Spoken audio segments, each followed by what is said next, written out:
سب سے پہلے آپ کو آگاہ کریں گے کہ راولپنڈی کے اردو بازار میں لگنے والی آگ نے 20 سے زائد دکانوں کو اپنی لپیٹ میں لے لیا ہے۔ تیز ہواؤں کی وجہ سے آگ تیزی سے پھیل رہی ہے۔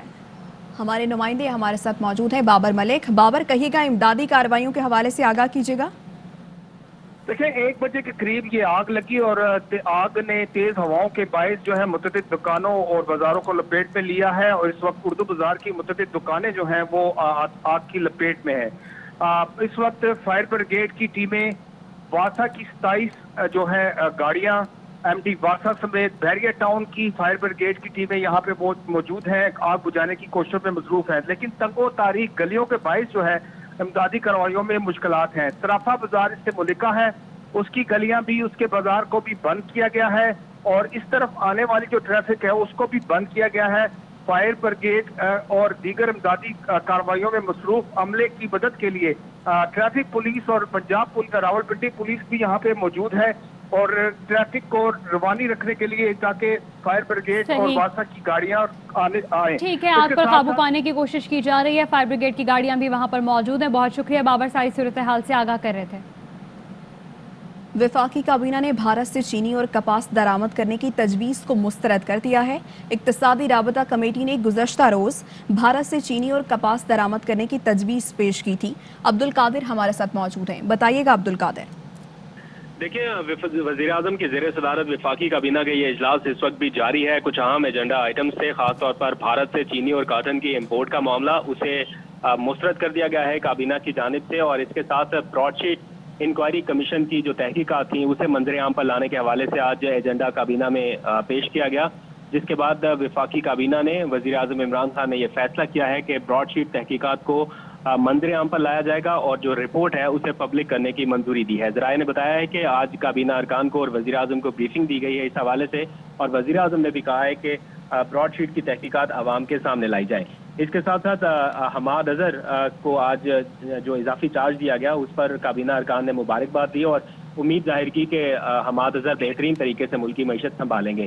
اقتصادی رابطہ کمیٹی کی جانب سے کچھ اور بھی فیصلے تھے، ان کے حوالے سے بھی آج چیزیں ڈسکس کی گئیں۔ کورونا کی تیسری لہر پر آج بریفنگ دی گئی وزیر اعظم کو، کابینہ کے ارکان نے اور وزیر اعظم نے بڑھتے ہوئے کیسز پر تشویش کا اظہار کیا ہے، اور وزیر اعظم کی جانب سے اپیل بھی کی گئی ہے عوام سے ایک بار پھر کہ SOPs پر ہر صورت عمل درآمد یقینی بنائیں، اور ماسک کے حوالے سے ملک گیر مہم چلائے جانے کا بھی فیصلہ کیا گیا ہے۔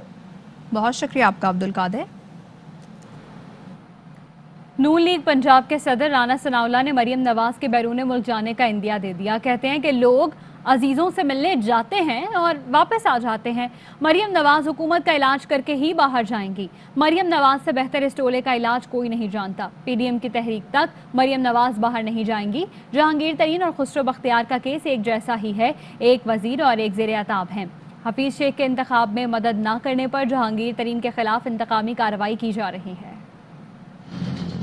اس ٹولے کا علاج شروع ہو چکا ہے۔ مریم نواز صاحبہ کی اسپیشل ایکسپرٹیز ہے ان کے علاج کے لیے، تو اس لیے وہ ان کا علاج کر کے ہی اگر ان کو باہر اپنے عزیزوں سے ملنے یا کسی دوسری گھر سے جانا پڑا تو ساری دنیا جاتی ہے، آ جاتے ہیں لوگ، تو یہ کوئی ایسا تو نہیں ہے کہ ان کا جانا جو ہے وہ منع ہے، لیکن جب تک اس مسلط ٹولے سے اس ملک اور قوم کی نجات جو ہے وہ ریکوائرڈ ہے، اس وقت تک وہ انشاءاللہ تعالی PMLN اور PDM کے پلیٹ فارم سے جدوجہد میں پوری طرح سے شامل رہیں گی۔ پنڈی کے شیطان صاحب بھی جو ہے اس بات کو نوٹ فرما لیں، ان کا علاج بھی بیچ میں ہی ہے۔ جہانگیر ترین کا کیس اور خسرو بختیار کا case one and the same thing ہے، ایک جو ہے وہ منسٹر ہے، دوسرا جو ہے وہ زیر عتاب ہے، یا وہ حفیظ شیخ والا جو ان کی جو شکست ہوئی ہے اس میں جہانگیر ترین کا کوئی عمل دخل تو نہیں ہے، لیکن شاید انہوں نے مدد نہیں کی جس طرح سے یہ چاہتے تھے، شاید اس کی بنیاد کے اوپر جو ہے ان کو وکٹمائز کیا جا رہا ہے۔ مریم نواز کی خاموشی معنی خیز ہے۔ ان کی نا تجربے کاری نے PDM کا ستیہ ناش کر دیا ہے۔ ہم انہیں NRO دینے پر تیار نہیں ہیں، معاملات یہی طے کرنا ہوں گے۔ مشیر داخلہ شہزاد اکبر کہتے ہیں کہ ڈاکٹر عدنان کی واپسی کو کئی معنوں میں لیا جا رہا ہے۔ نیب کو مریم نواز کو بلانا چاہیے، ان کی تحقیقات بھی دیگر لوگوں کی طرح ہونی چاہیے۔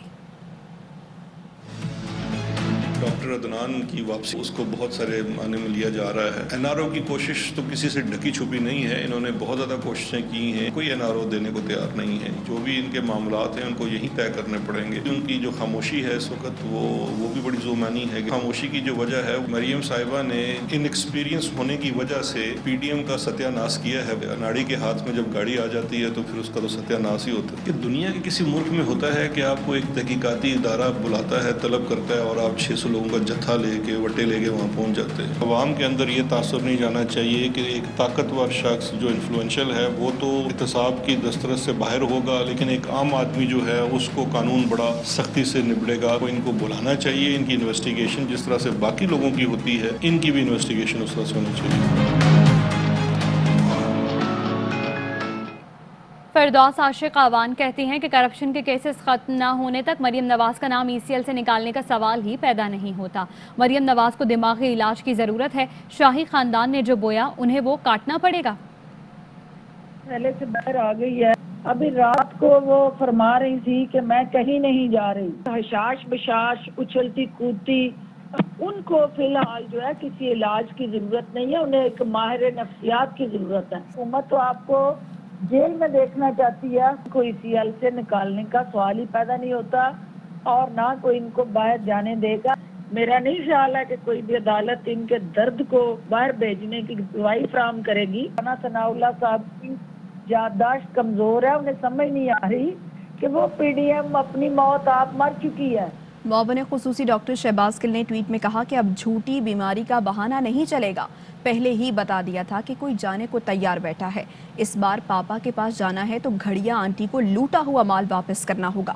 گھڑیا آنٹی اور پاپا لوٹ کا مال واپس کریں, پھر جہاں جانا ہے چلے جائیں. اس بار شیری صاحبہ کی آنکھوں میں بھی آنسو نہیں آنے. سٹہ بازوں کے واٹس ایپ گروپ سے مزید 392 بینامی اکاؤنٹس کی تفصیلات سامنے آ گئیں. ان اکاؤنٹس میں مجموعی طور پر 6 ارب سے زائد کی ٹرانزیکشنز کی گئیں. ذرائع کا کہنا ہے کہ FIA نے بینامی اکاؤنٹس میں 7 ارب روپے منجمد کرا دیے, اور واٹس ایپ گروپ سے ملک بھر میں 1000 سٹے بازوں کا بھی ریکارڈ مل گیا ہے. ذرائع کے مطابق چینی پر چھوٹے پیمانے پر سٹہ کھیلنے والا بھی روزانہ 5 سے 10 لاکھ کماتا ہے. 40 بڑے سٹے بازوں کے اکاؤنٹس میں موجود 106 ارب میں سے 32 کروڑ منجمد کرا دیے گئے. یہ رقم چینی پر سٹے بازی سے کمائی گئی. سٹے بازی میں پنجاب کی 30 سے زائد شوگر ملز کے ملوث ہونے کے شواہد بھی مل گئے ہیں.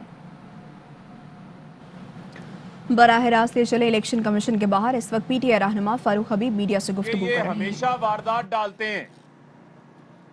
آج آپ کے سامنے وہ تفصیلات میں رکھنا چاہتا ہوں جو ان سے مانگ لی گئی ہیں, جو انہوں نے آئین کا آرٹیکل 17(3) کے تحت, یہ ہر پاکستان کی سیاسی جماعت کی یہ ذمہ داری ہے کہ اس نے اپنی پارٹی کے اکاؤنٹس کو مینٹین کرنا ہے, اس کے ذرائعوں کو بتانا ہے, اور پولیٹیکل پارٹیز آرڈر 2002 کی شق نمبر 13 جو فارم 1 ہے, جو الیکشن کمیشن میں سالانہ جمع کروایا جاتا ہے, اس کے اندر آپ نے بتانا ہے کہ آپ کی پارٹی کی آمدن کتنی ہے, اخراجات کتنے ہیں, اور اس آمدن کے ذرائع کتنے ہیں, آپ کے اثاثے کتنے ہیں, آپ کی لائبلٹیز کتنی ہیں, اور ان اکاؤنٹس کو سرٹیفائی کرنا ہے.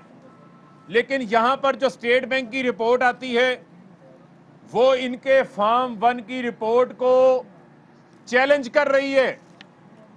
یہ فارم 1 کے اندر اپنے اکاؤنٹس کو چھپایا ہے PMLN نے, پیپلز پارٹی نے. آج 2013-14 میں PMLN 5 اکاؤنٹس آپریٹ کر رہی تھی. اسٹیٹ بینک کے مطابق 2014-15 کے اندر 7 اکاؤنٹس آپریٹ کر رہی تھی. وہ 12 اکاؤنٹس کا PMLN بتائے کہ وہ 12 اکاؤنٹس انہوں نے الیکشن کمیشن کے فارم 1 میں کیوں نہیں ڈکلیئر کیے, کیوں چھپائے, ان کے اندر آنے والا کروڑوں اربوں روپیہ کس فارن فنڈنگ سے حاصل کیا گیا. یہ میں سوال مریم صفدر سے یہ سوال پوچھ رہا ہوں کہ آج آپ لوگ سوال کرتے تھے PTI سے, آج آپ لوگوں کو الٹا سوال پڑ گیا ہے, آپ الٹا پھنس گئے ہیں. جو چوری کی ہوئی تھی, جو آپ نے اپنے اکاؤنٹس چھپائے ہوئے تھے, ان اکاؤنٹس کے متعلق آپ سے آج سکروٹنی کمیٹی پوچھ رہی ہے کہ یہ بتائیں کہ یہ 12 اکاؤنٹس آپ کے کہاں سے آئے ہیں اور آپ نے یہ اپنے فارم 1 کے اندر کیوں ڈکلیئر نہیں کیے. اور اسی طرح آپ یہ دیکھیں کہ جو ان کے اکاؤنٹس کے اندر یہ کہتے ہیں جی ہمارے بڑے 16 ڈونرز ہیں جنہوں نے پیسے جمع کروائے ہیں, ان 16 ڈونرز میں سے 7 کے یہ شناختی کارڈ نہیں بتا رہے. کہہ رہے ہیں جی ڈونرز کوئی فوت ہو گیا, کوئی یو کے چلا گیا, کوئی فلانی جگہ کے اوپر چلا گیا. یہ قانون کی ریکوائرمنٹ ہے, قانون کے مطابق آپ نے اس کے ذرائع بتانے ہیں. اور یہ وہی واردات ڈالی ہے مریم صفدر نے اپنے اکاؤنٹس کے اندر بھی یہاں جو کہتی تھی میری لندن میں کیا میری پاکستان کے اندر کوئی پراپرٹی نہیں تھی. سرٹیفائیڈ جھوٹی ہیں, چاہے کیلبری فونٹ ہو, چاہے ٹرسٹ ڈیڈ ہو, چاہے الیکشن کمیشن ہو. الیکشن کمیشن کے اندر جمع کروایا گیا فارم 1 نون لیگ کی جانب سے ایک جھوٹ کا پلندہ نکلا ہے. اسٹیٹ بینک کی رپورٹ کے مطابق آپ نے اپنے 12 اکاؤنٹس چھپائے ہیں, ان کے اندر آنے والے کروڑوں روپیہ چھپایا ہے جو آپ نے مینشن کرنا تھا. آج آپ کو آخری موقع دیا گیا ہے کہ اس کی تفصیلات جو ہے وہ واحد سامنے رکھیں. اسی طریقے سے آپ کے سامنے رکھوں کہ جو انہوں نے اپنا اوپننگ بیلنس, کلوزنگ بیلنس, اپنے کھاتوں میں آنے والے جو پیسے ہیں اس کے اندر تضاد نظر آ رہا ہے. بینک سٹیٹمنٹ بتا رہی ہے کہ اتنے پیسے آپ کے اکاؤنٹ کے اندر آئے ہیں, اور جو تفصیل انہوں نے اسٹیٹ الیکشن کمیشن کے اندر جمع کروائی ہے اس کے اندر کروڑوں روپے کا فرق نظر آ رہا ہے. یعنی کہ بینک اکاؤنٹ میرے تو نہیں ہیں, پی ایم ایل این کے اپنے ہیں, یعنی اپنے بینک اکاؤنٹس کے اندر جو رقم آئی ہے وہ فرق ہے, جو فارم 1 میں رقم بتا رہے ہیں وہ فرق ہے. یعنی یہاں بھی کنسیلمنٹ آف فیکٹس کیا گیا ہے, یہاں بھی قانون کی کھلے عام خلاف ورزی کی گئی ہے. اسی طرح پرچی چیئرمین کی واردات بھی پکڑی گئی ہے. پاکستان پیپلز پارٹی کی, پاکستان پیپلز پارٹی پارلیمنٹیرین کی 7 اکاؤنٹس ایسے ہیں جو چھپائے گئے. 6 اکاؤنٹ ایچ بی ایل کے, 1 اکاؤنٹ یو بی ایل کا, جس کے اندر کروڑوں روپے کی رقوم وصول کی گئی ہیں لیکن اس کو فارم 1 کے اندر مینشن نہیں کیا گیا. یہ کہاں سے لے کر آئیں یہ جعلی اکاؤنٹس؟ یہ ہر کام میں جعلی اکاؤنٹس نکل آتے ہیں, ان کے پاپڑ والے نکل آتے ہیں, فلودے والے نکل آتے ہیں. یہ کیا ماجرا ہے ان کا کہ انہوں نے کس انداز سے اپنے ہی پارٹی اکاؤنٹس کو کک بیکس کے لیے, کرپشن کے لیے, منی لانڈرنگ کے لیے, ٹیٹیوں کے لیے مسلم لیگ نواز نے, پیپلز پارٹی نے جو ہے وہ استعمال کیا گیا ہے. اس کا جواب بھی جو ہے ان کو دینا پڑے گا. اور پیپلز پارٹی نے اپنے کسی ڈونر کی, اپنے کسی کنٹریبیوٹر کی کوئی لسٹ ابھی تک جمع نہیں کروائی.